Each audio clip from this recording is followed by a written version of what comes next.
আসসালামু আলাইকুম ওয়া রাহমাতুল্লাহি ওয়া বারাকাতুহু।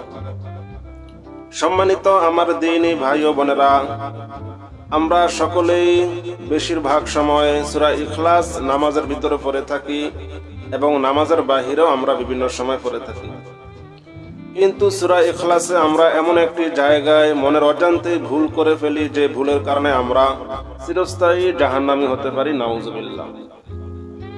ভুলটা খুবই মারাত্মক, কিন্তু আমরা মনের অজান্তেই করে ফেলি।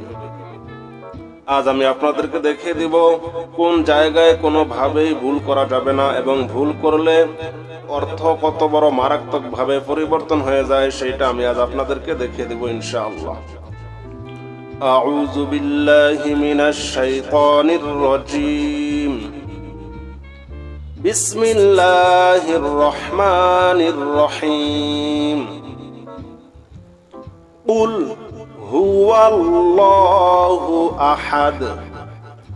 কুল হুয়াল্লাহু আহাদ। কফ লাম পেশ কুল, কফ লাম পেশ কুল। কফ গলার ভিতর থেকে, কফ গলার ভিতর থেকে উচ্চারণ হবে। একটা হলো কফ আর একটা আছে কাফ। এখানে আমরা যদি সঠিক উচ্চারণ করি কুল হুয়াল্লাহু আহাদ, তাহলে সঠিক উচ্চারণের সঠিক অর্থ হবে বলো, তিনি আল্লাহ এক, অদ্বিতীয়।